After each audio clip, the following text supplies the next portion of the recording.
So have you heard of something called as CI/CD pipelines? Anytime?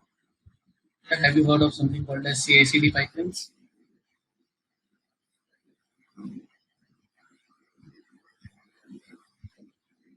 Have you heard any concept called as CI/CD pipeline?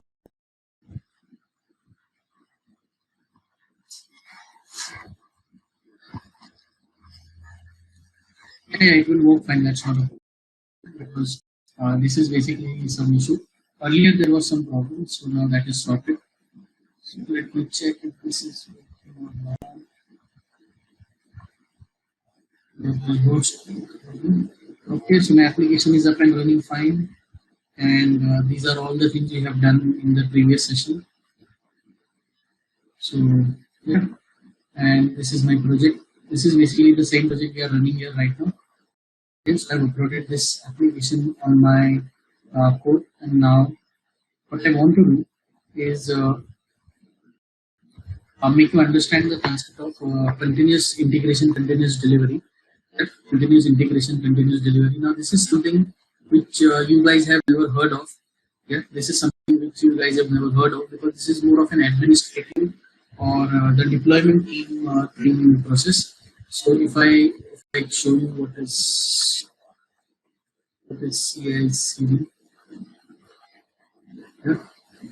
So let's check from some. Let's see what Red Hat has to say.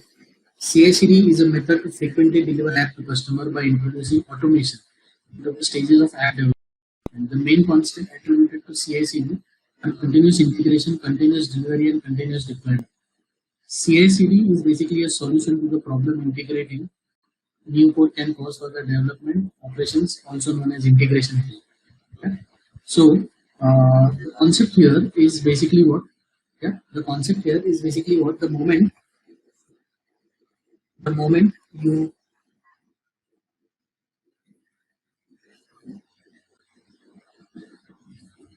what it says that you have a running application. Yeah?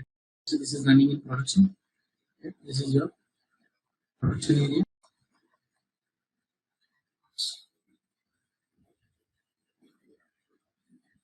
Let's say this is your production area. Now, what is the classical approach? Okay? We have our quality server. We have our quality server. What we do? We make the changes. Okay? We do all the updates here. We do all the updates here. We do changes in the quality server, and the patch what was now updated. Let's say this was the patch. It was recently updated. We'll do what? We'll transport this patch from here. Yeah? This patch from here to here in the production. Yeah? We'll transport the patch from there to there in the production. Yeah, this is how we normally do even while you guys are now planning to create your application, right? Like when you give your final exams, you will be creating a project. So people content where you do a project. What happens? You come across will try to integrate this here and here, right? This is how. So normally there are certain CI/CD pipelines.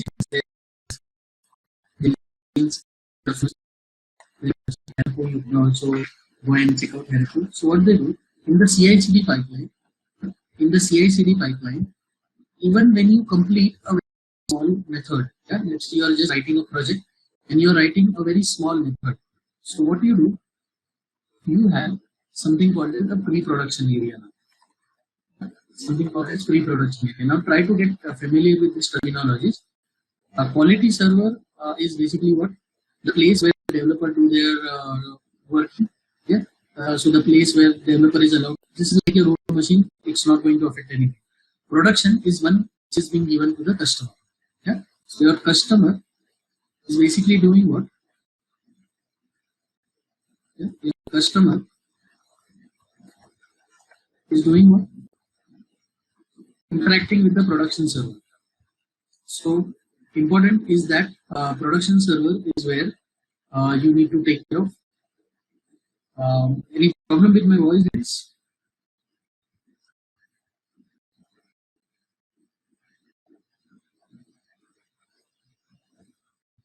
Are you guys facing any problem with my voice? Okay. So, are you getting? Can I get a quick confirmation? You are getting the concept of what is the production server and what is the quality server? What is the production server and what is the quality server? Okay. See, now production server, you can understand the server which is where your final application is hosted. The production server is that server where your final application is hosted. But you cannot do the work on the production server, right? Yeah, you cannot do the work at your now. Once you have got one patch, can you write the further features on the production server itself and do your R&D there? No. Why? Because customer is going to interact with the production server. So what they normally do, they give you the quality server. Yeah, they give you the quality server. So the quality server is the place. Quality server is the place where a developer will start writing the code or the further patches. It basically, first thing first, it has a exact replica of the production server. You start writing the new patches, and then you do what the traditional approach was to write the new patch and to send what whenever a number of features are enabled, just pass on the features to what production server. Just pass on the features to production server, and this is where it used to cost something called as this is where it used to cost something called as integration hell. What is this integration hell? Now, what is this integration hell? This integration hell is basically what that when you try to upload a patch from here to this production server, it's going to break here in between. And it's something which we have faced a lot. Yeah, because we are from like I'm a developer back from CI/CD concepts. So what happens here? This is going to break here. Yeah, this is going to break very bad here. And this was creating a lot of problems. Yeah, this was creating a lot of problems. So what they did, they came up with the concept of pre-production server.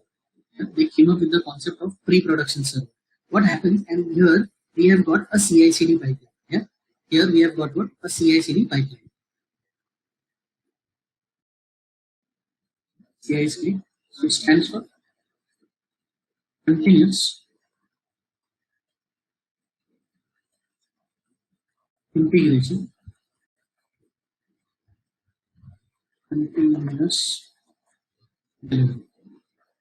Continuous integration, continuous delivery. So this is how the concepts look like. So that now this is how the concepts look like. Now what is happening here is when you pass the CI/CD pipeline. So what we are going to learn today is not the pure CI/CD pipeline. What we are going to learn today is not the pure CI/CD pipeline. We are going to just see the integration part of it. If you want to study it more, you can go and study something called as Jenkins. Now what you can do in Jenkins, in your CI/CD pipeline, what you normally do is you define the test cases. You define what? Test cases. You do what? You define your test cases. And whenever it says that when you write even a small piece of code, even if you write a small piece of code, you can make the integration. Yeah? So let's say now what is the new step? Instead of putting it directly, like patching it up and manually doing it, what I will do, I will send my patch with.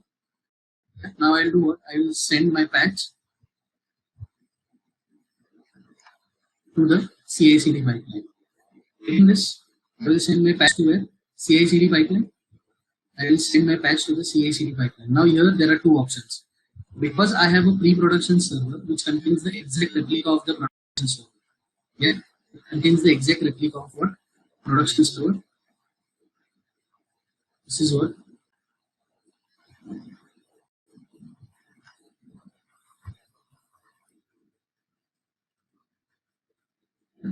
What will happen? It will go, whatever code you submit will now go through the test cases. Yeah, whatever are the testings to be done. Obviously, you cannot let your code. Can you let your code go ahead directly without the testing? Can you let your code go directly on the server without testing? Can you tell me?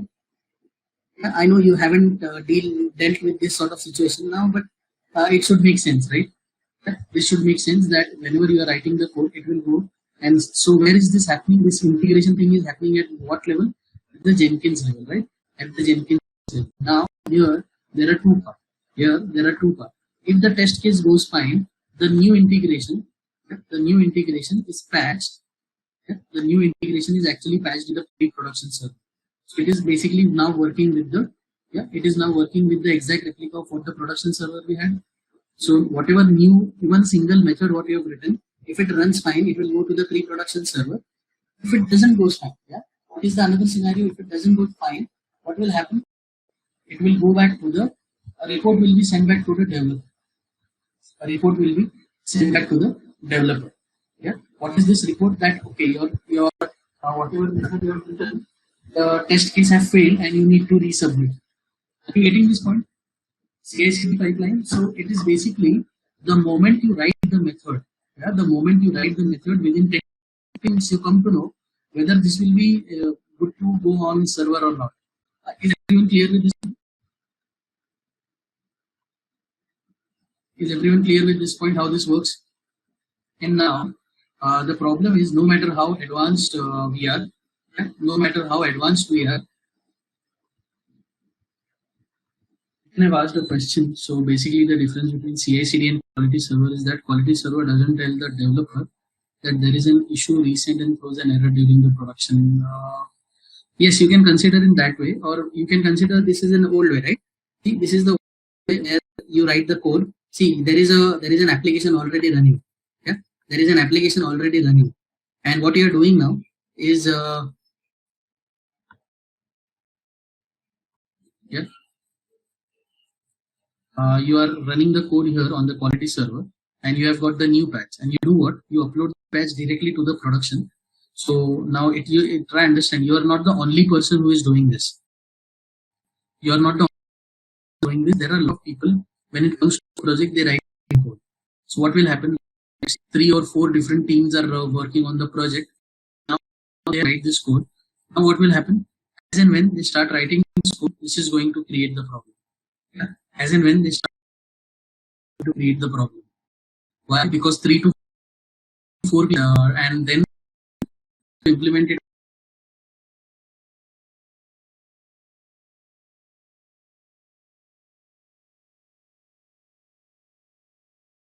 instead of directly put it on the instead of playing it in this way, you do what? You directly put it on the CI/CD server.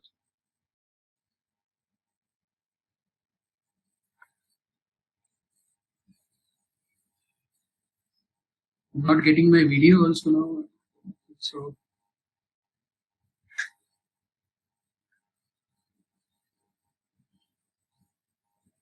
there has to be some issue. Let me try to use my iPhone X.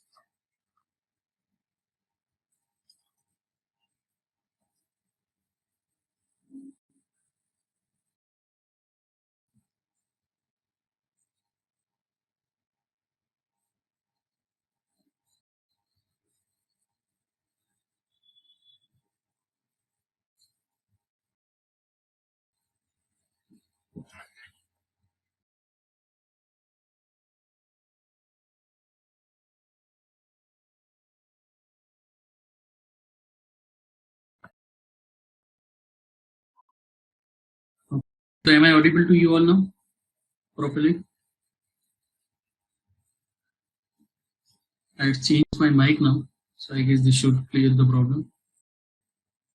Okay, so still not clear.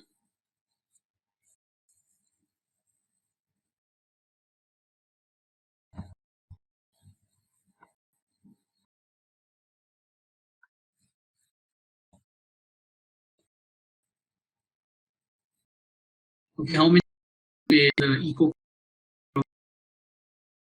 voice problem?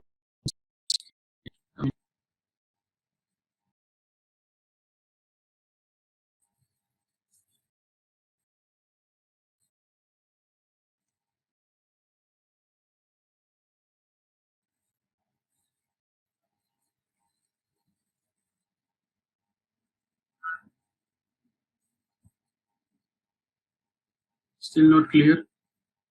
I have changed the mic.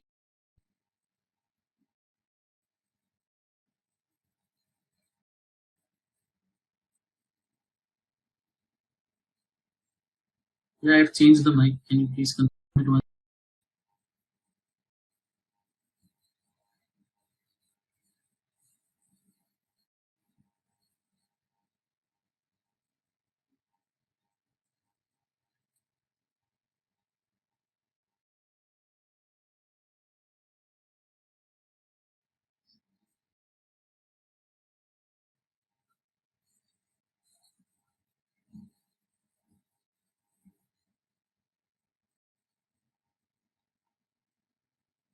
Still not able to hear me clearly.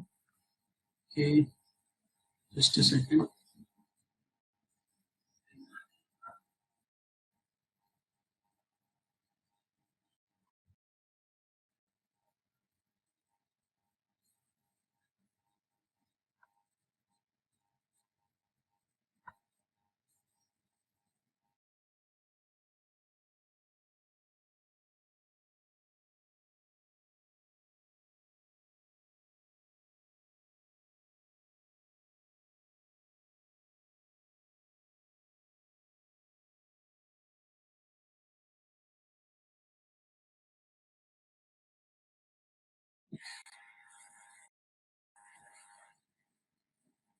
Now is it clear to you all?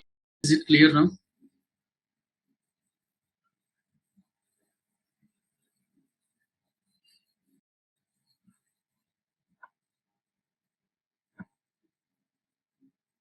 Okay. Others, can you tell? Can you please say me like your voice and you're able to listen to me properly?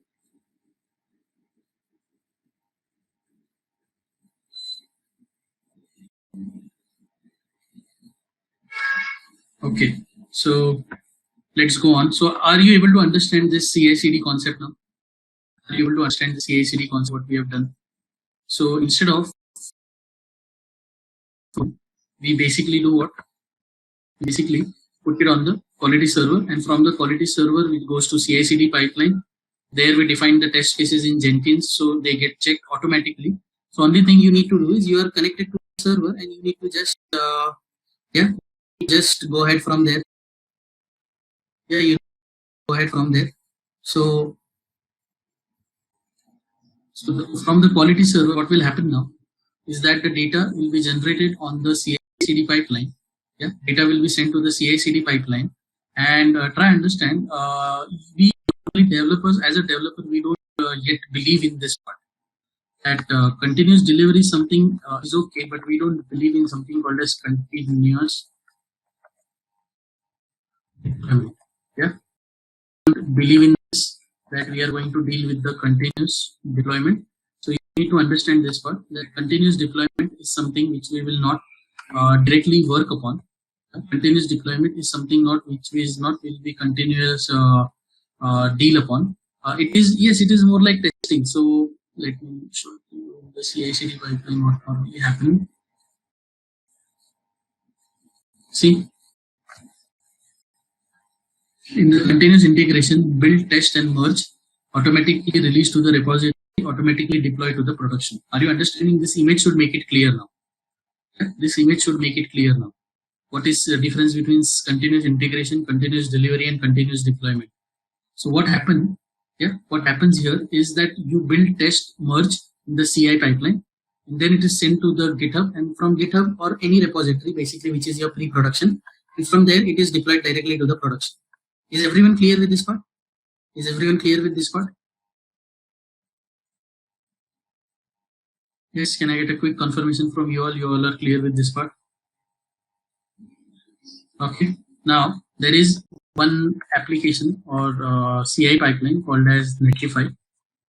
There is one application or pipeline called as Netlify. So here it is basically a way in which the CI/CD pipelines are integrated. Yeah, here it's a way in which the CI pipeline are integrated. So you can connect to your repository and deploy directly to your website. So that's how this works. So you, if you want, you guys can just go through it. So this is a platform here. This is a platform where you can implement the CI/CD tools. Okay? And I will show you today how it is done exactly. Yeah? I will show you how this part is actually done. So now here, I will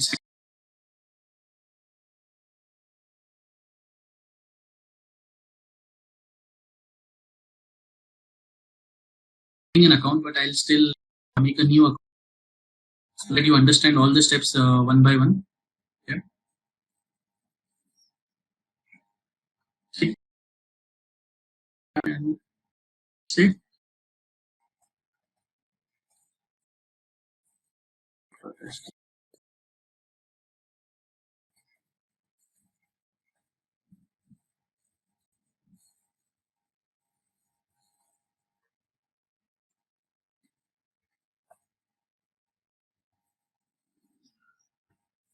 Okay,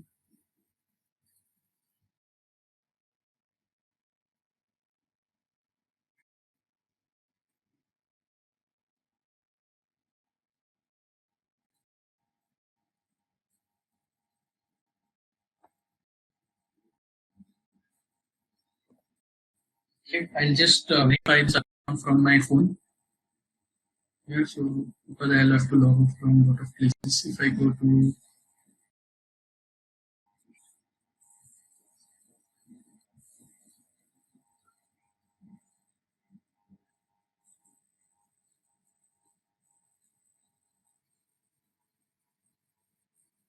yeah, so I've verified the account from my phone.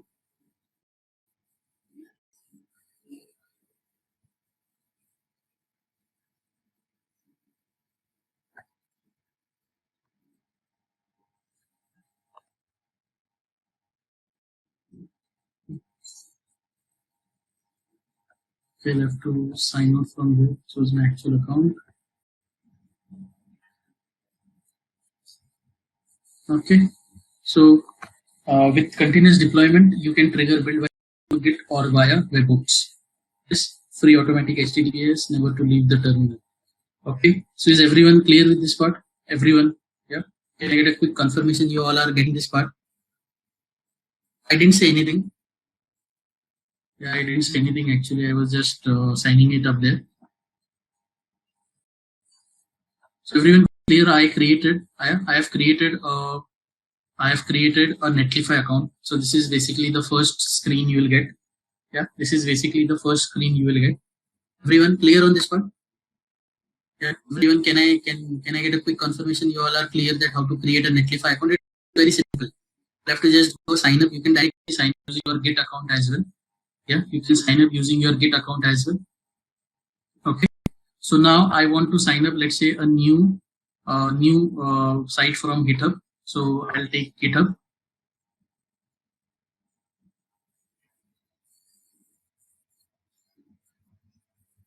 Okay.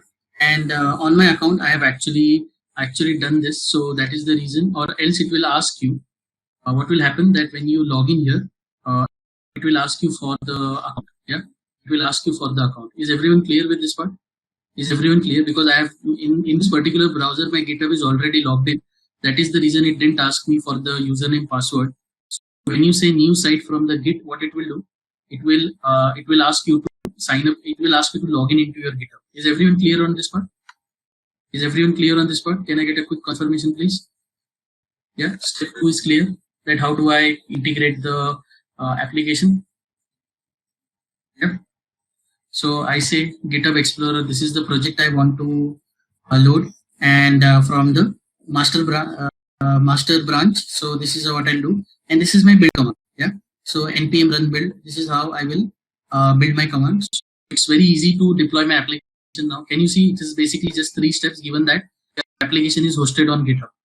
Yeah? Your application is hosted on GitHub or Bitbucket or anywhere your application is. They have given you options, so you can just go around here, and so if you want to do some more things, you can do it from here. Now I just want to say deploy. Yeah, it will take some time for deployment. See, my site is basically in progress for the deployment.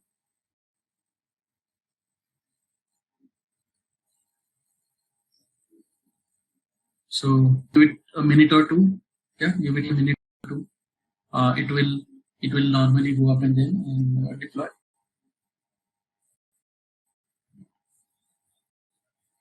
Are you all clear how I did this? Are you all clear how I did this? It's very easy to do actually. To host an application, React application is very easy nowadays. But understanding CI pipeline here is very important.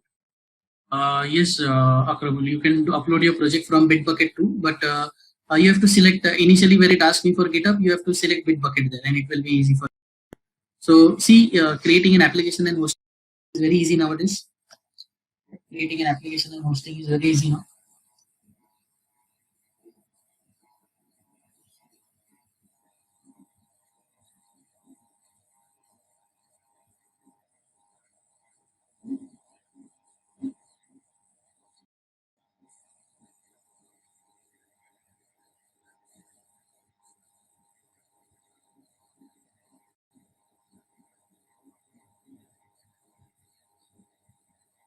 Okay, so can you see my application is live now? So if I go on this particular URL, I can see my application is up and running here.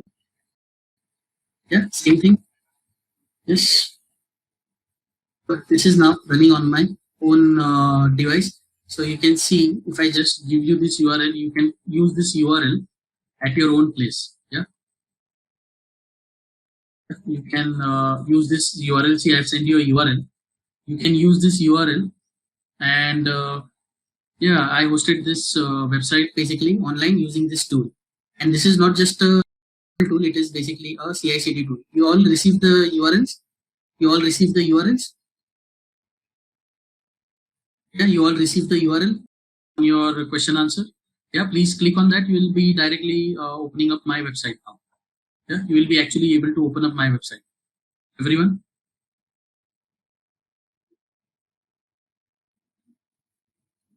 Clear on this part? Clear on this part? Everyone?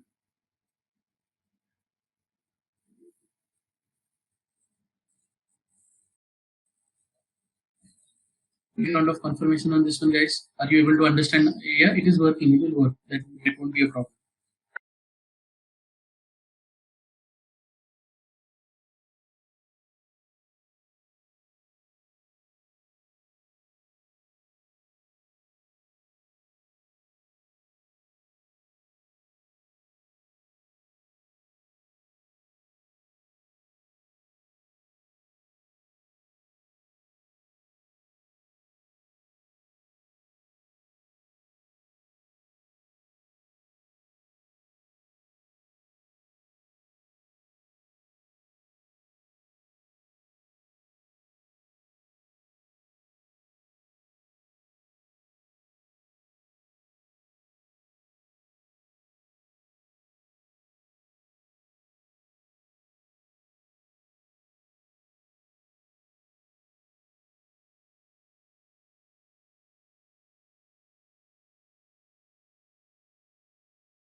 So, guys, is it working?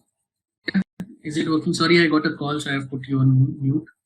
So, is it working? Now, another way is that I have implemented this Netlify. You can actually go and customize the domain I already have. Just a second. Let me show you something. Okay, I know something from here.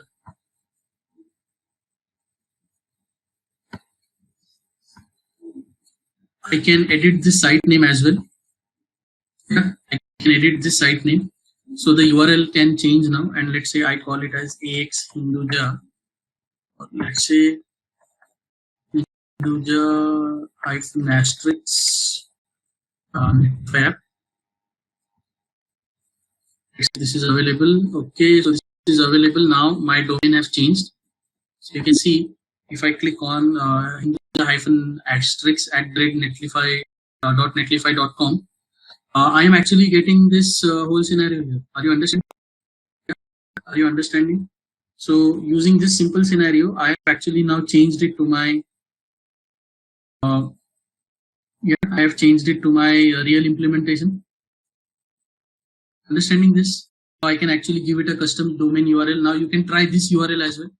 Yeah, so this is basically your app. This is the basically app we created so many days, and now I have hosted it. Yeah, so I have hosted it.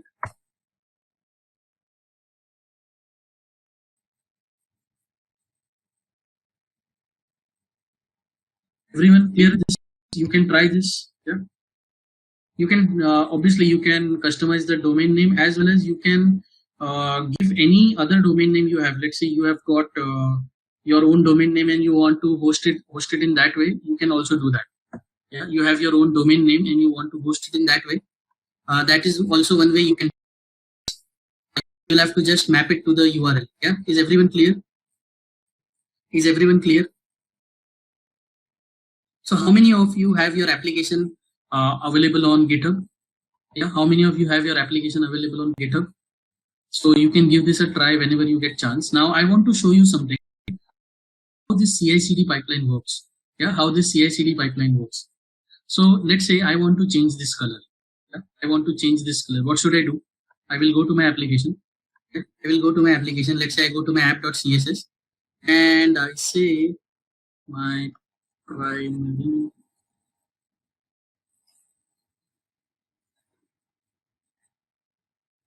Yeah. So if we check what will happen, that let's say primary color, and I want to change it to #002147.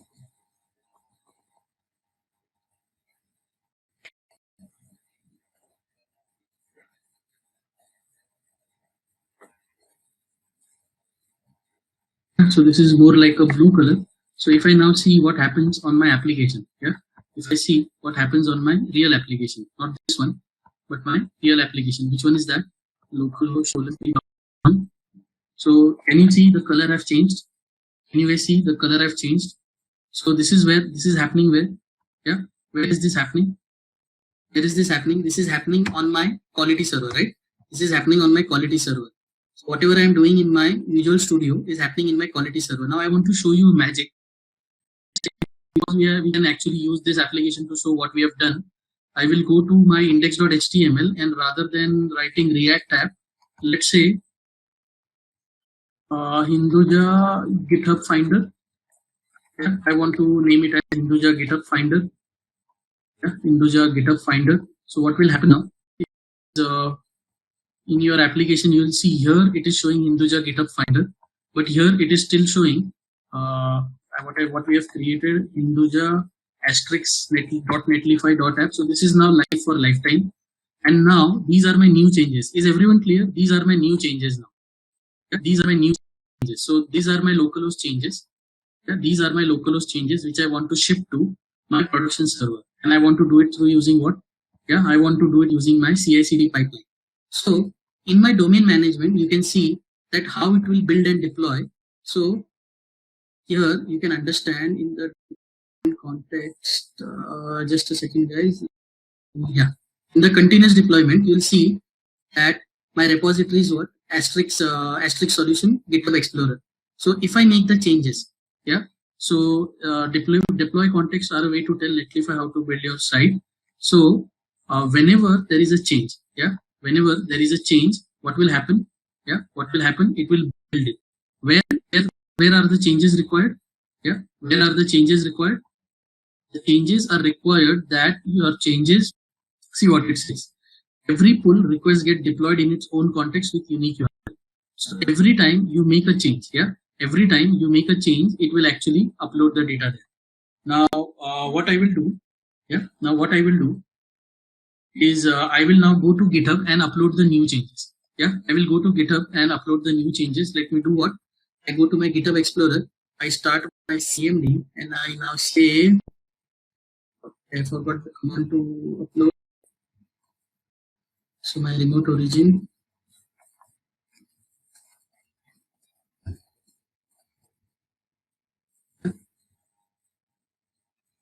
So I'll do what? Git push -u origin of master.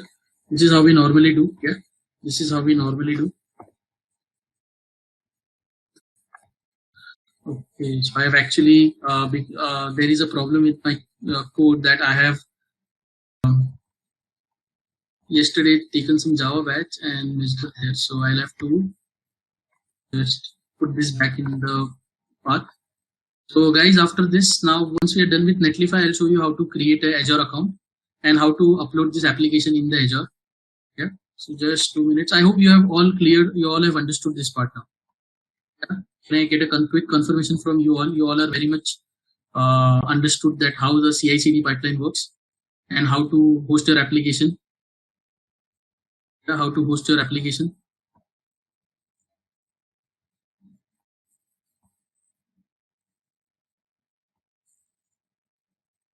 Yeah, how to host your application.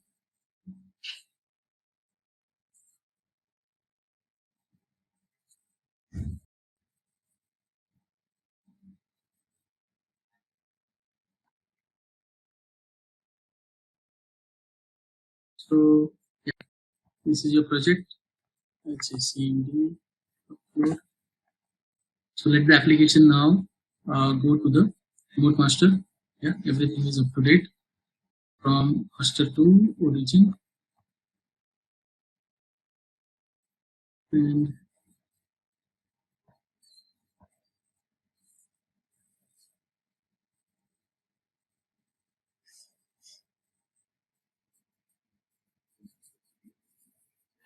okay, I need to add the origin here first.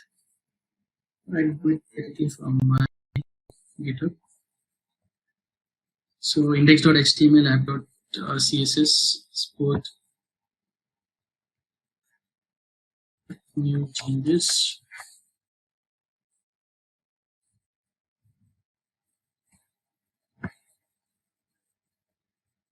So push command, GitHub Explorer.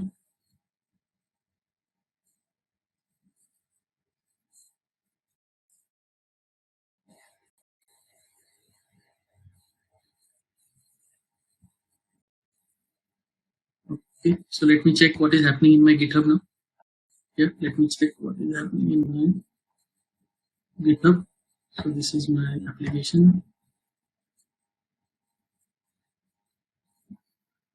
Okay, so in my GitHub, these things will happen when you deal in your GitHub Explorer now.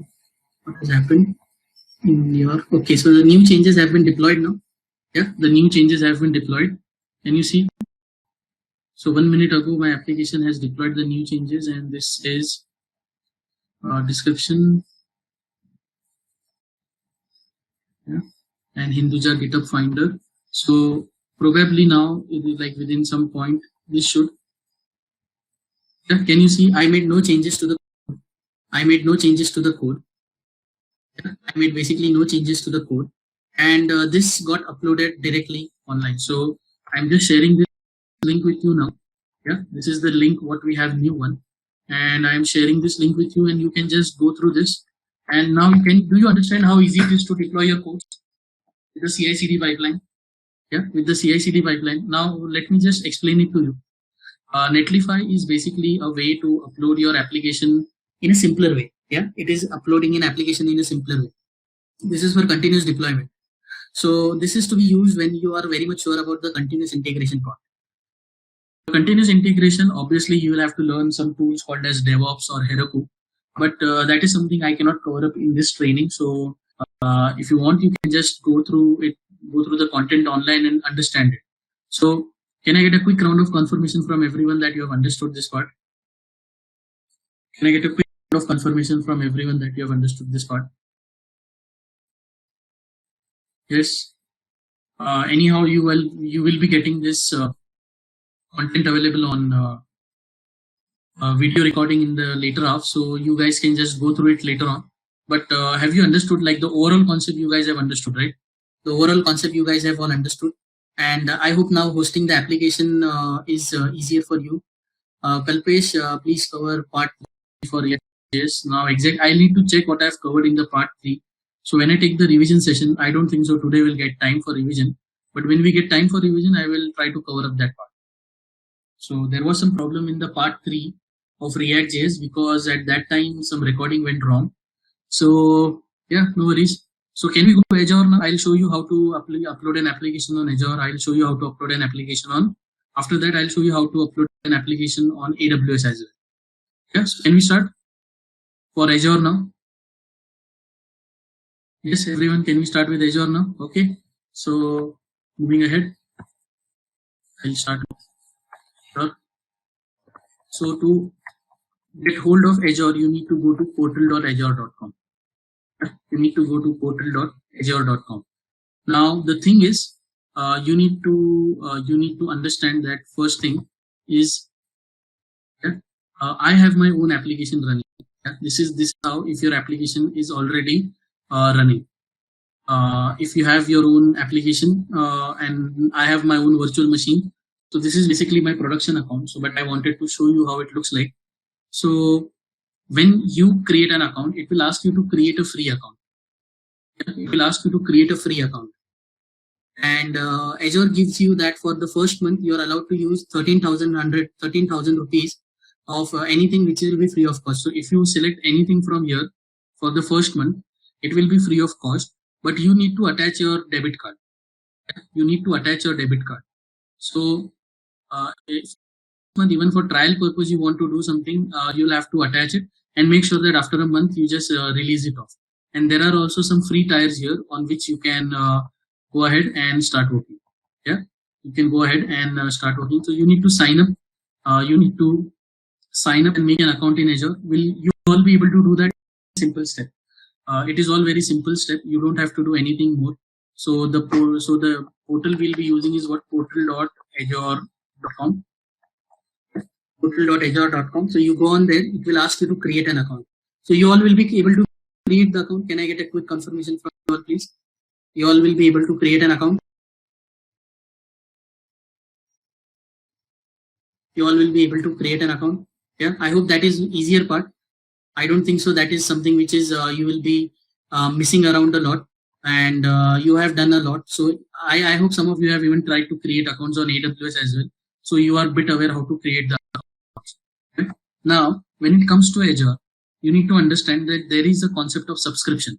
Okay? When it comes to Azure, there is a concept of subscription. Now, subscription is basically how you will be charged, and whatever you create has to be created inside the subscription. Whatever you create has to be created inside the subscription. So the thing is, when you create an account, so you need to first create a subscription. By default, the subscription will be what? The free one. When you create the account, you get a free subscription, but it comes with the limited things, that what all things you can create. And after that, there is a concept called as resource group. Yeah, there is a concept called as resource group. When you create a resource group, a subscription is created, a resource group is created under a subscription. Yeah? So this is what we are going to do now. So what I'll do is I'll go here. See, I will go to my left pane and I want to create a resource. Yes, I want to do what? I want to create a resource. So I will create a resource, and what I want to create now? Yeah, what I want to create now? I want to create a virtual machine. Yeah, I want to create what? A virtual machine. So I can just go here, or I can say Windows server. I can just say Windows server, or you can have NGN server, or you can just go back here, and here from in the resource, or even from here, from create a resource, you can select a virtual machine. Yeah, let me just show it to you quickly.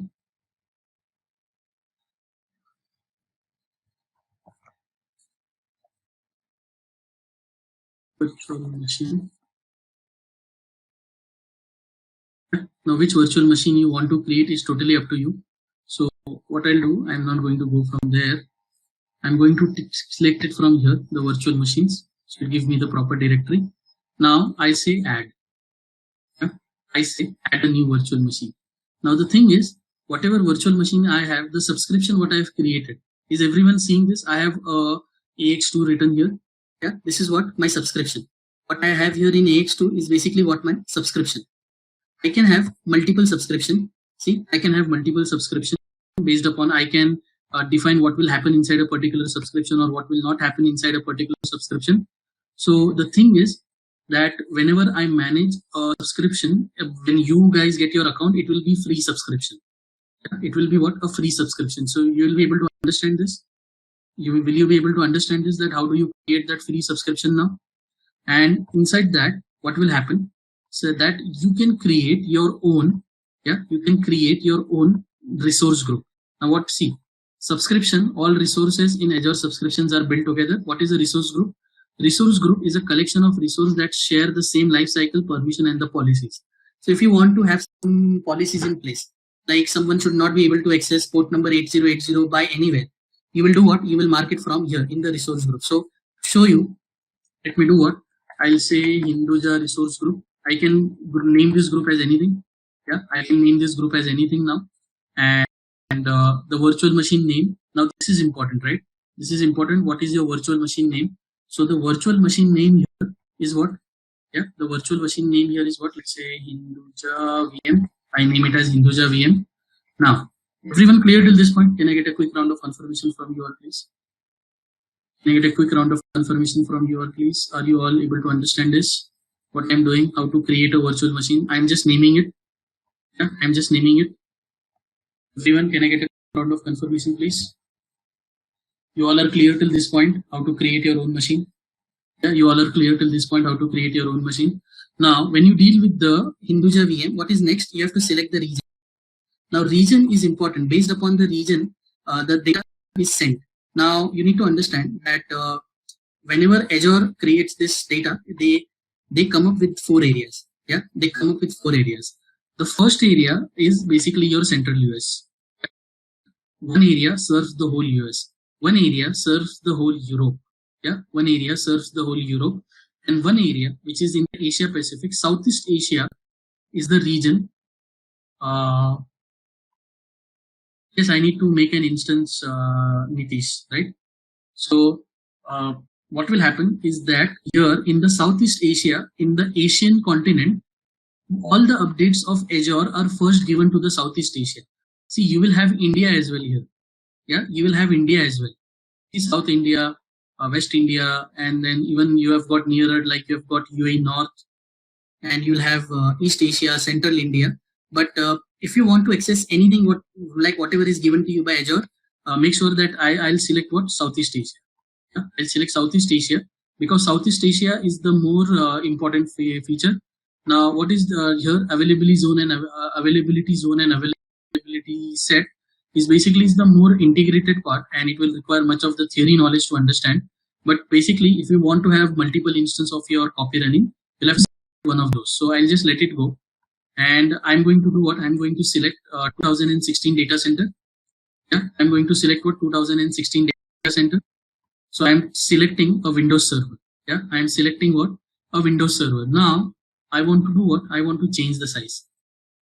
So what all thing I can, yeah, what all things I can actually select. Yes, what all things I can actually select. So first thing, yeah, everyone, for the understanding, first thing what we are going to do here now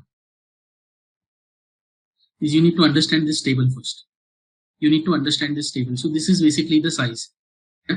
Virtual CPU, how many am I getting? 1, 1, 1, 1, 2, 2. So here I am getting this. Now virtual CPUs. Next is we have got RAMs. Yeah. Next is what we have got RAMs. So in the RAM, how much RAM do you require? Yeah. How much RAM do you require? So this is basically the amount of RAM you are getting here. Yes, you can select, and there are a lot of filters applied here. So I'll just clear all the filters. I'll just clear all the filters. I have got a lot of machines available here. Can you see the number of machines which are available to me? You can create even a simple website running on 1 GB RAM. Yeah, you can create a simple website running on like even 1.75 GB RAM for how much? Yeah, for around 868 rupees per month. Yeah, this is how the costings are done here. Yeah, this is how the costings are done here. Now I'm going to do what? I'm going to just select a simple machine and show it to you how this is done. Yeah, I'm going to show it to you how this is done then. So let me say I'll take a simple machine which will cost me. Yeah. So 8 GB RAM, 4 data disk, and I have support for the premium disk support. Now premium disk support is what? Yeah, premium disk support is it supports SSD. Yeah, premium disk support is that we can use SSD. Malav is asking, sir, we are learning this so that we can use it where? How will you host your own? If you want to create your own virtual machine, how will you create it? Yeah? When you say you want to host your website on Azure, now Azure is not like GoDaddy, right? That it will give you a cPanel, upload the data there. Azure gives you a whole machine. So what I'm showing you is the bigger architectural point. I am actually getting certified in this whole thing, how to create these machines, and this is basically actual cloud. How do you create the clouds? This is how I am training you, so that you can create your own cloud and put the application on the cloud, and then if you want, you can host with a URL there. Yeah. So I'll do what? I'll just select this machine. Yeah? I'll just select this machine, virtual CPUs, and it will load the memory. So it will charge me around like 5,500 per month. But I'm going to just after I am done with this, I'll just quickly delete this VM so that I don't get charged. Now what I'll do, I'll just say this machine as Hinduja, and let me quickly give it a password.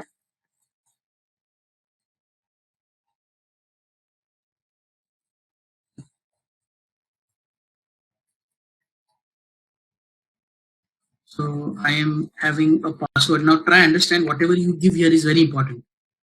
Whatever you give here is very important. Everyone clear on this point? Whatever you give here is very important, because until unless you do not give this here, yeah, until unless you do not give this here, you won't be able to implement it with your RDP, yeah, remote desktop. So if I want to access this machine via using my remote desktop, what I'll do now, I have to just remember this username and password. Yeah, so be aware what you are writing in here. Now, what are the inbound ports which are allowed? Yeah, well, what are the inbound ports which are allowed? So you want this machine to be accessed. Yeah, you want this machine to be accessed from. You want this machine to be accessed from where? From your application. From your, when you call the IP address, you should be actually be able to access this machine. So what I'm going to do, I'm going to add X request for HTTP and HTTPS as well. Everyone clear with this point? Because I want to access like using http:// and my website. So I'm giving what support for HTTP as well and HTTPS. Now, if you already have a server license, you can save some money. So you can do what? You can just say server. I have a Windows Server license, but I don't have it. I'll say disk. I'll go next and say disk. Now my OS disk type is what? Yeah, my OS disk type is what? Premium SSD. I don't want any extra disk. I have the one I have, and I'll just use it. Now in my networking, yeah. Now in my networking, this is my private VM, and you can see that I have allowed for 80, 443 and 3309, and I don't want accelerated networking. So basically, if you are till these 3 points, yeah, if you come across these 3 points, you can just say review and create.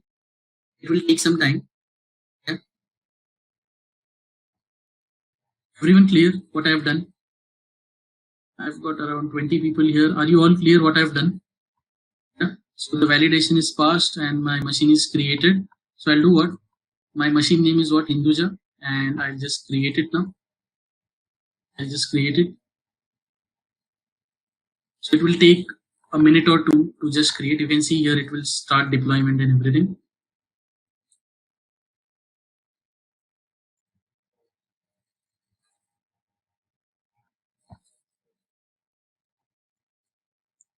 So once my deployment is done, you can see here in the notification bar, it will keep on running.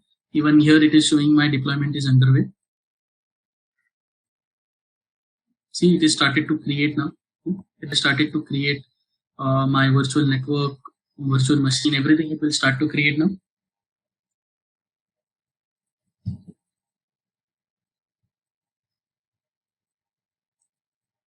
Okay, so slowly it is just creating the things.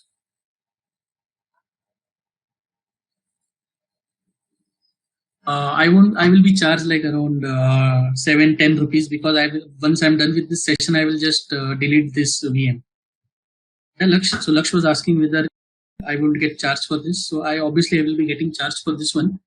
But once you create what you guys are going to create will be the free version, because I have exhausted my free capability, so it's not going to support me now. So I'm just showing. So I doesn't mind like getting charged even 100 rupees. But once you get understanding this, it will be important for you to understand how this is deployed. So let's see how this is working now.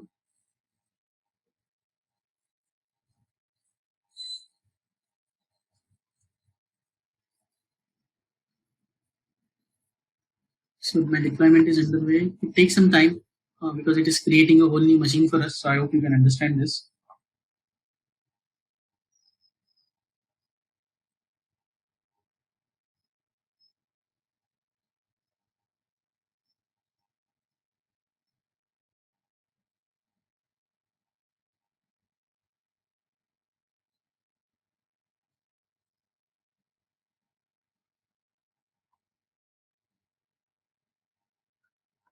Any specific doubt, guys, till now?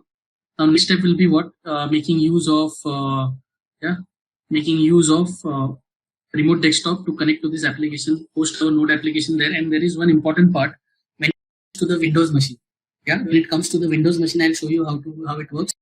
So can you see it said this is how my machine is. So I go to my resource. This is my resource now, virtual machine resource. And you can see that if I try to connect now, yeah, if I try to connect, it will give me an RDP. It will give me an RDP. And this is my RDP. So I'll just say download. Yes, this is my RDP. I'll just say download Hinduja and I'll say connect. So once I'm connecting, now it will ask me for the username and password which I have put there.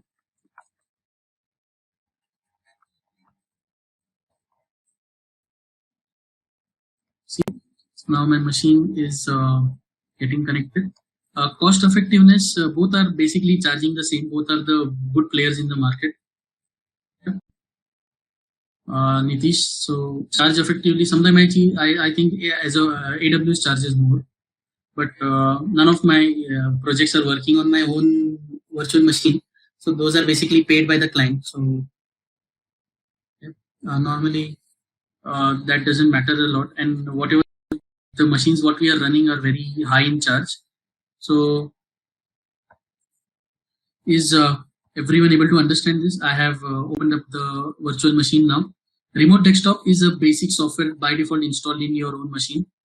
Remote desktop is always available in your own machine. So if I say here, if I go in, and this is my virtual machine now. So if I just say, sorry for this thing. So let me check my computer details. These are the basic details.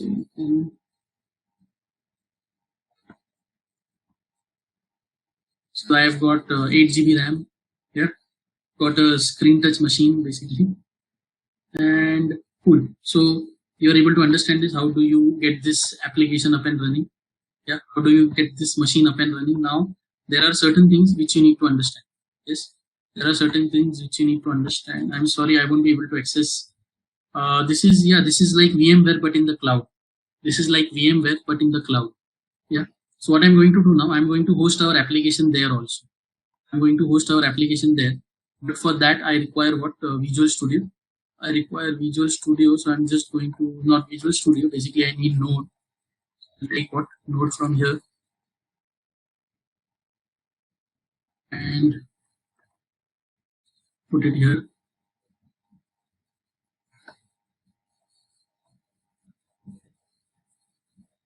It's because this is an SSD machine. Can you see the speed, how fast it is downloading? It is pasting it here.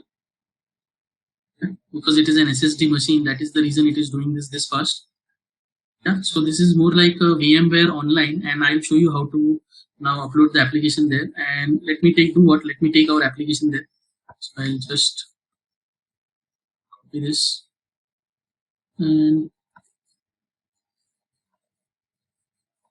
I'll create a folder here in C drive. Yeah, I'll create a folder here in C drive and say new folder app.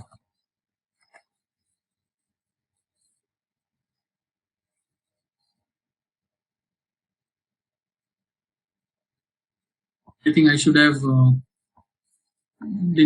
what I should have actually zipped it.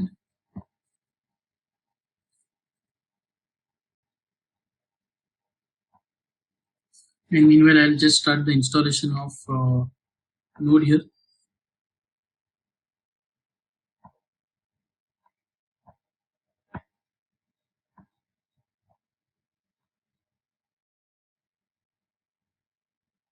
And I'll also take with me Chrome because they only have, what was it? Internet Explorer, and Internet Explorer is not much compatible with React. So I'll just put it here. And normally I don't put all my data on desktop like this. Yeah, I don't put my data on desktop like this. But because we are doing it for practical purpose and I'm going to do this, so I'm doing it. So PC and our project, that is your React training. Sorry, on this one. React project. I'll take this application now. Yeah, I'll take this application and I'll update here in the app folder.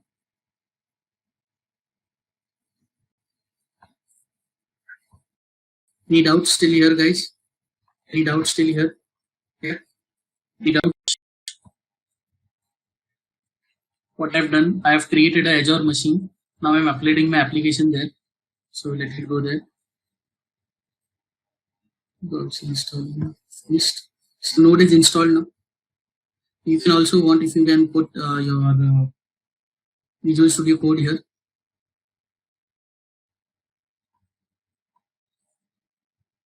And let me just upload my. So you can change the time from here for your machine.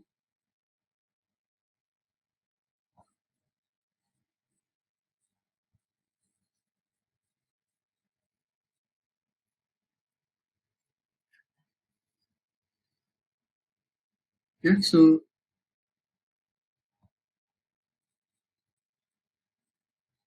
we have got the time here on our machine. 5:14. Yeah, so I've got Chrome installed with me. Now let's just wait for this application to start. And let me show you in my Azure now. Yeah, let me show you in my public and private address. Yeah, public and private IP address. So can you see this is my private IP address, this is my public IP address. Yeah, and what are the ports enabled for me? What all other ports enabled for me? 3389 which is for RDP, HTTP.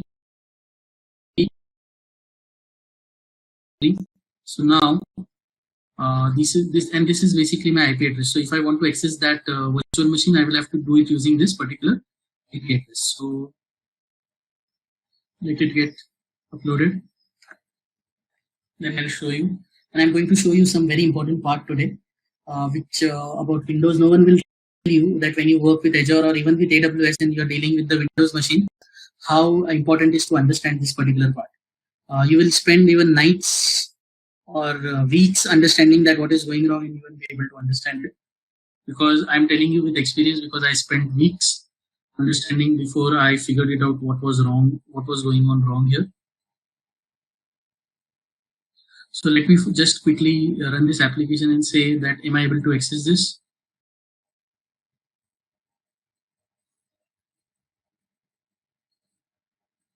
Okay, so the application is here. I'll extract it all.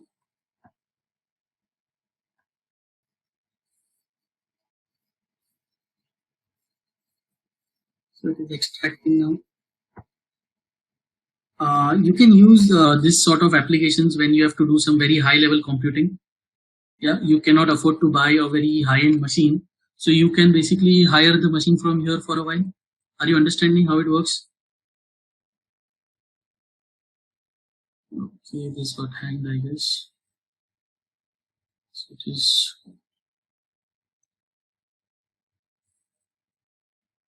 Take some time to extract. Let us give it another minute or two.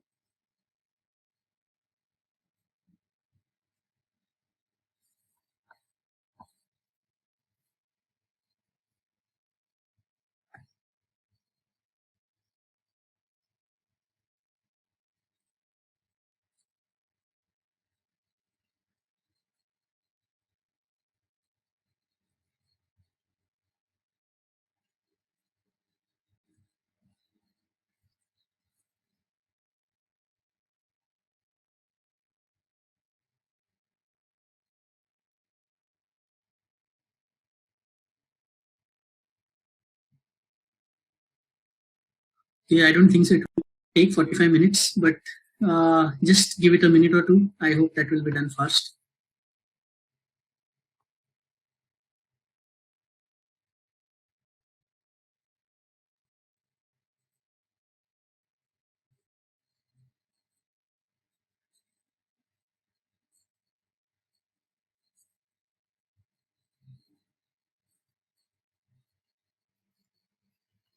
Any particular doubt about this, guys? Any particular doubt about this?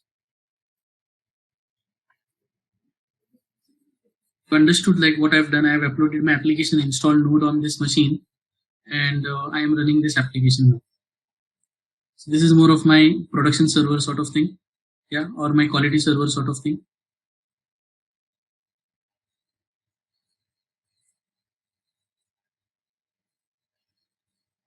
When you're using a remote desktop machine.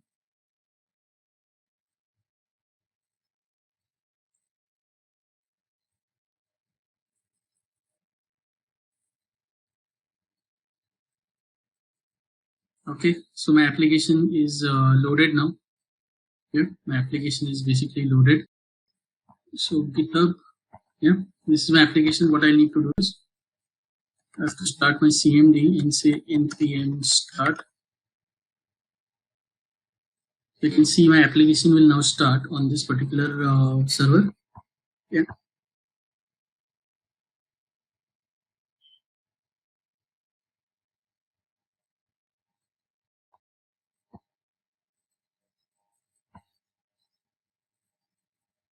Yeah, so this is our application, and it is hosted now on 1.3.67.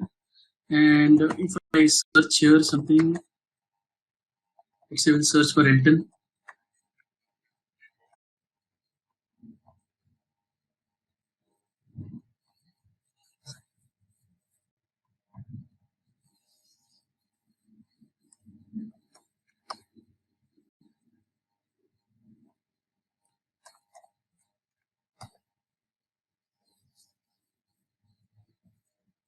Okay, so we've got Elton's ID, and we have created this application, right? So we can just go through. He have this application on his own machine as well. So everyone clear what I have done? I have created the whole application. I have deployed the application on my. I have deployed the application on my server. Now what I want to do is I want to access it from outside. I want to access it from outside. So first thing, what is the port number this is running on? What is the port number this thing is running on? What is the port number this is running on? My application is running on port number 3000, right? So I need to open the port number 3000 for me. Yeah, I need to open up the port number 3000 for me. How will I do that? Yeah, to do that, I will have to go and add a inbound port rule. So what you have to do is, like, say you are in the home here. Yeah, you've got your virtual machine. You can go to your virtual machine. Whatever virtual machine you have, go to the networking. And in the networking, because you want your application to listen on port number 3000, just say what? Destination port 3000. Yeah, destination port 3000. And I'll do what? I'll change the name to port 3000 here. So what we are doing, we are asking our application to allow the access on what port number? We are asking our application to allow the access on which port number now? 3000, so that I can access my React application. I'll show you how to access your React application on port number 80 as well. Yeah. So now my application is running on port number 8000, and if I go on this particular IP, what will happen? Yeah. If I go on this particular IP, what should I do? I'll copy this, and I'm expecting that when I say colon 3000, it should open up. I'm expecting that the same application will now run on this because this is hosted on the live server. Are you getting this? Everyone, are you getting this point? That whatever is my public IP, if I call that public IP with the port number, it will do what? It will allow me to call that. But is it happening? Can you see what is happening? It is saying that error connection is timed out. It is saying that error connection is timed out, and this is important. You need to understand you will get this error a lot. Yeah, you will get this error when you are working with the Windows machine. So the thing is, irrespective of what firewalls and everything you have opened, you have to come to the Windows firewall now. Yeah, you have to come to the Windows firewall.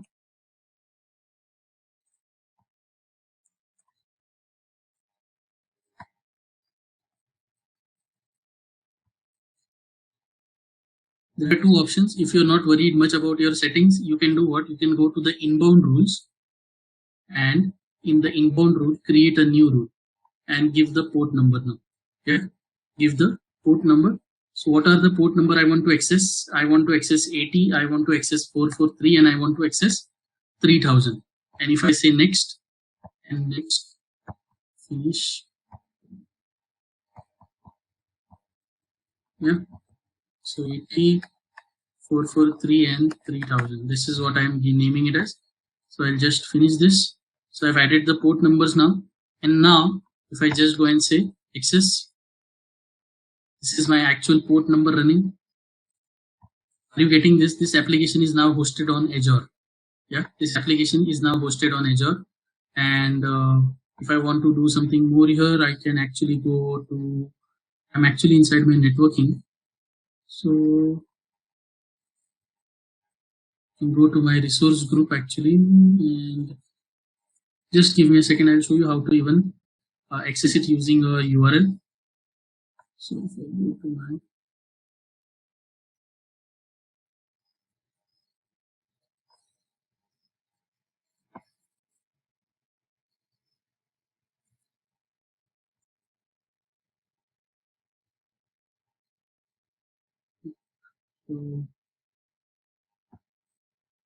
my IP address.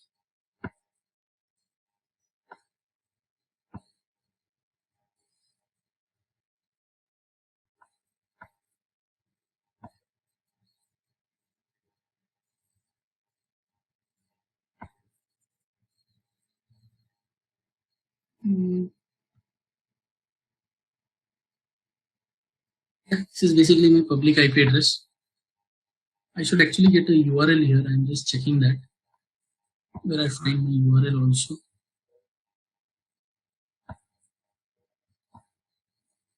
So this is more of once you start, then you can just keep on moving around in. There is no problem here.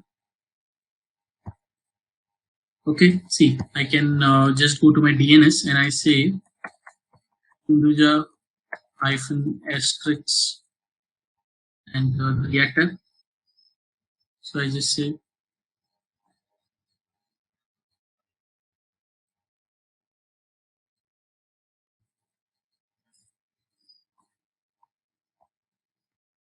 Hinduja -asterisk. So save it. Now if I go back to my VM, I've actually configured but it's not stored. Hinduja, say X Hinduja.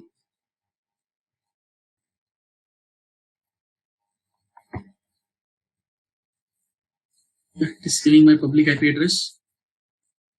It's saving my public IP address. You can create as many as resource group you want inside one, so that's not going to be a problem.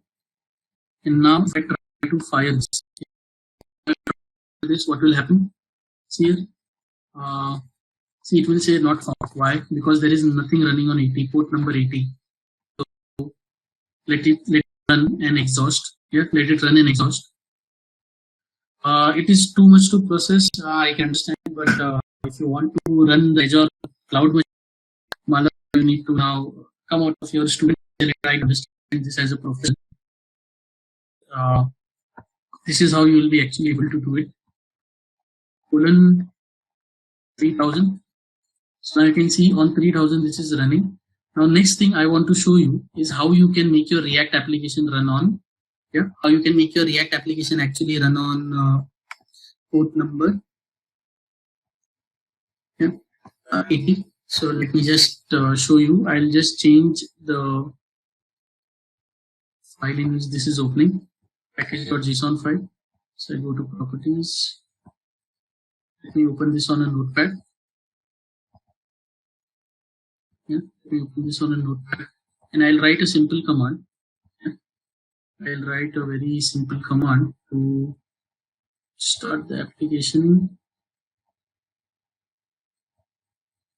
So when I say start, I'll say port is equal to 80 and then React script starts. So I'll just save this. Come back here, terminate my batch, start it again. Okay, I made some mistake here.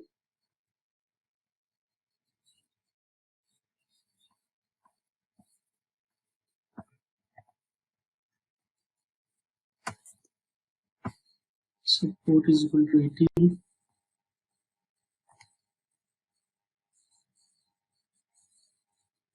Port is not recognized internal or external. Working on 3000. It should not actually.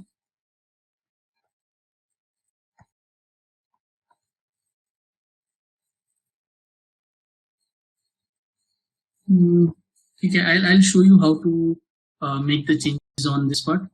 So is everyone clear? How do we create a machine on Azure? Yeah, is everyone clear? How do we create a machine on Azure? And I'll show you how to run this on 80. So once you run this on 80, this is how it will work. Yeah, this is how you will work. I know this might be bit tough for you to understand, but this is, I'll just tell you, this is the tip of the iceberg if you want to go into the cloud computing. Yeah, if you want to go into the cloud computing, this is just tip of the iceberg. That how you create. So I haven't touched any of the advanced option. I haven't touched any of the policy requirement. I haven't touched any other thing. But yes, there are people working in the industry on this particular scenario. So just to check, you can call this URL from your own machine and see that this application is up and running fine. Yeah? This application is up and running fine.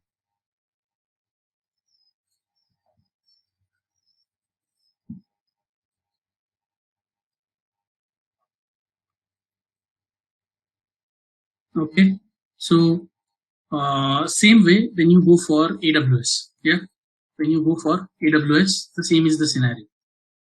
So I have my account created in AWS. Yeah.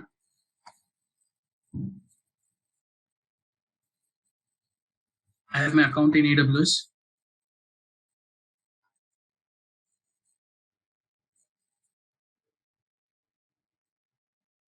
So again, you have to create an account in AWS. Yeah, you have to create an account in AWS. And from there on, you can take this ahead.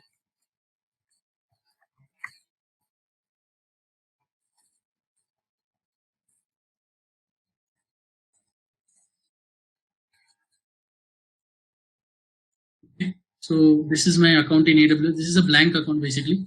Yeah, this is a blank account. So nothing much here. This is basically a blank account. Login is what EC2 servers. Yeah, here the virtual machines are called as what EC2 servers. So you go on an EC2 server. You go on an EC2 server. So you will see that there are no running instances and anything. Now I want to do what? I want to launch an instance. So I'll do what? I'll say launch instance. I'll say launch an instance. After you say launch an instance, you have to select which one you want to run. So I'm going to run, let's say, C-free eligible tire is something I want to go for. So I'll say select, I'll say 2019 base, and I'll create a free machine. Yeah, I'm going to totally create a free machine here. I don't want any charges from AWS again on my account. So I'm just going to show you how to create the machine and how to run it. I'm not going to now run the React app on this one. Yeah, I'm just going to show you how to run this app. So what will happen now? A general purpose machine, and I'll say next. See, you'll again select like what you had. I'm having 1 GB of memory. Yeah, and there are a lot of machines available here. So based upon your requirement, you can take SSD or whatever machine you want. And next is my, okay, let me just take some higher version machines. Anyhow, I'm going to just delete it after this one. So I'll take this one, PX large. Yeah. And configuration.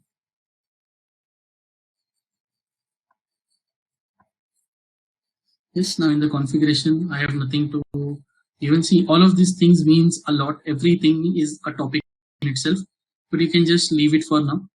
So how much storage you want? By default, you have got 30 GB. So you just say that. And what tags you want. So right now I don't want any tag. And now here you have got a concept called a security group. Here you have got a concept called as security group. So the way I wanted to give, I can give it here. I'll say what? I want to give access to HTTP, port number 80. And I want to give access to HTTPS, which is again my port number 80. And I'll say review and launch. Okay, so I just launch it. Now try understand here. You need to create a key value pair. Yeah, key value pair to access your RDP. This is a very important step you need to understand. So once you create, it will create a .pem file. And now launch the instance. So my instance is getting launched now. If my instance is getting launched, it will take a minute or two again.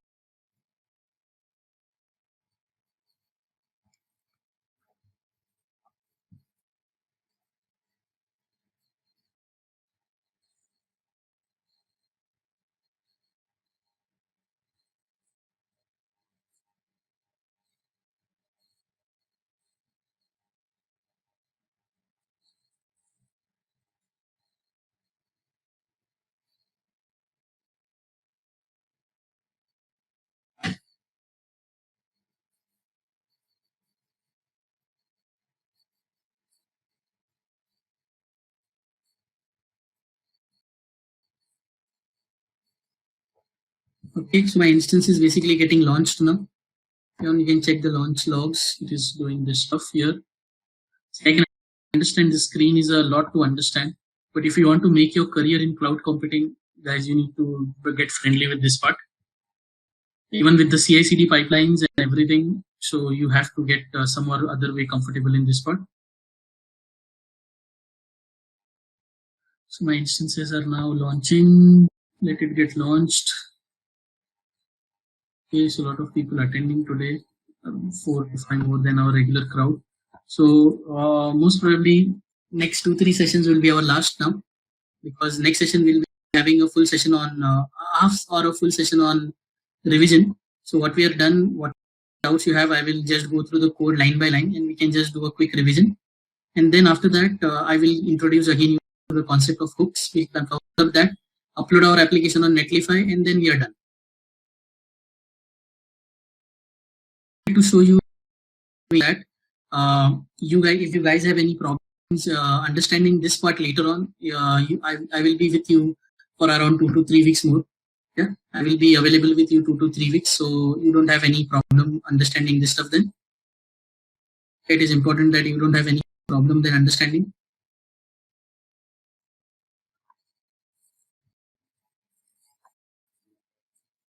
Okay, it is taking some time to launch the machine. So you all understood the concept of Azure, right? You all got the concept of Azure perfectly. Okay, machines are still launching. So if you go to the services and EC2 here, and you'll see your machines. They are already launched. So this is my running instance now. Yes, so it is running now. And how do I connect? I'll connect it using what? RDP. Now how to create the password? So to create the password, this is important. If you lose this file, you will never be able to connect to your machine. So what you need to do is decrypt the password. So you choose the file, you take it to the RDP file, and you decrypt the password. Yeah. So I'll just copy this, and now I'll say connect. So my it will download my file. And it will ask only for the password now. I'll put the password, and now it will connect me to my remote desktop machine here, and this is my AWS machine. Now one thing you can finalize based upon the home screen that this is your AWS machine, that all your configuration will be written on the right here. See, I'll get all my configurations, whatever are there in my machine, I will start getting it here now. Once you create a AWS Windows machine,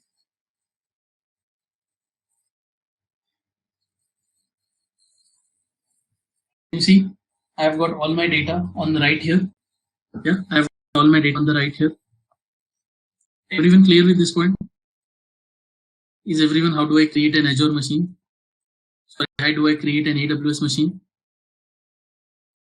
Yeah, how do I create an AWS machine? And now the next steps are again simple. What is the next step? Go to firewall. Yeah, go to firewall. Again, the same thing. just add a new, it can work on 80, so that it can work on port number 80. Let's give 80 access. Yeah, and if anything is running on port number 80, it will give the access to it directly now. In fact, there is an IIS server by default installed. Yeah, if you see in the server manager. Okay, so add roles and features.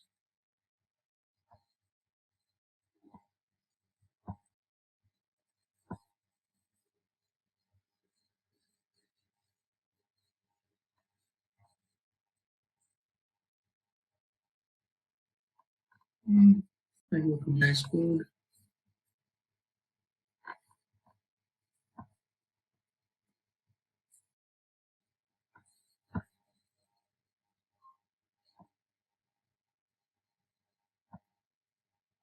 And I'll just give it a web server IIS. Next. Okay, next. Install. So let me just basically install an IIS server. And this is the public IP available to me.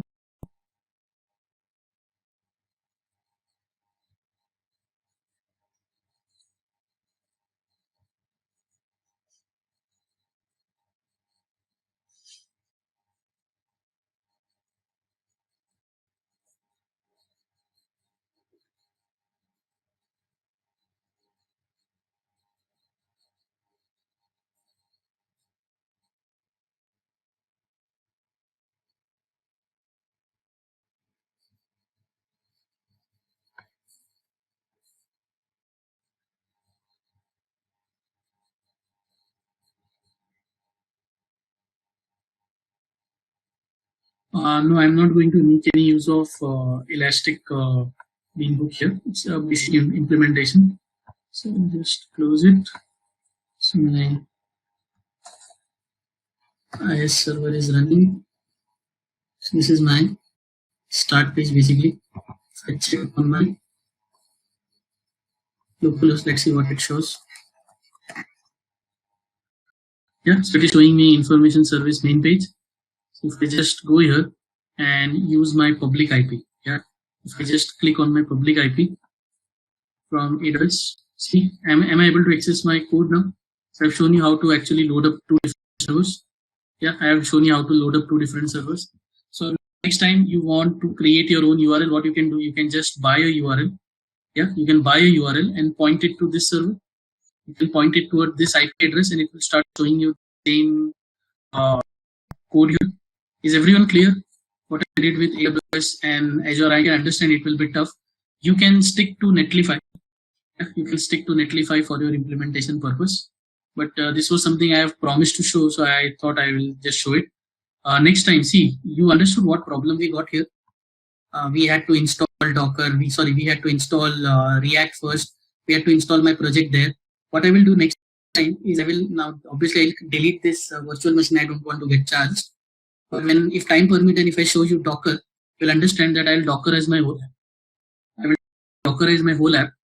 I will just install Docker on my Azure machine and I will run it. Yeah, and all the things, whatever are required, it will bring it by itself. You don't have to worry about it. So is everyone clear? Is everyone clear how to create a simple machine? Yeah. Yes. Can I get a quick round of confirmation? You got what we have done. It was more of the cloud things today. So quickly, let me show you how to even delete my applications now. So if I want to instances, so I can do what? I can just go to my instance state and I can say terminate. Yeah? Like you don't say stop, you say terminate. So once I terminate, the old data will be lost. Yeah, old data will be lost. Same, let me go to my Hinduja machine and here let me do what? Let me stop this. Yeah, so I'm stopping my virtual machine here so that it does not get, I don't get charged for this one.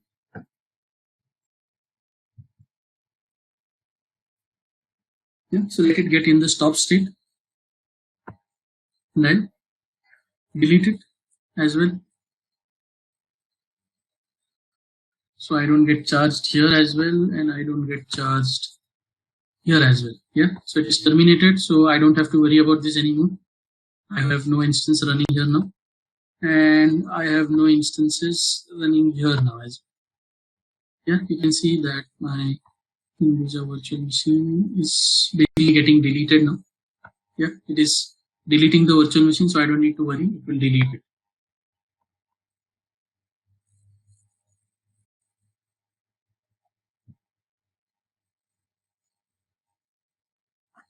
Okay, so guys, I hope you all are understood this part, and you have understood the concept of Azure, AWS, how to create. I can know it's not in depth, but if you're interested, you'll find a lot of tutorials online. You can go through that and understand these concepts. So that's it from my side today. I hope you have learned something new. Yeah, I hope you have learned something new.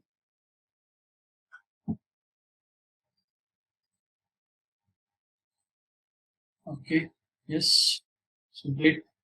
So let's catch up. I'll let you know about the next session quickly soon. Yeah, and let's catch up then. Okay, thanks a lot for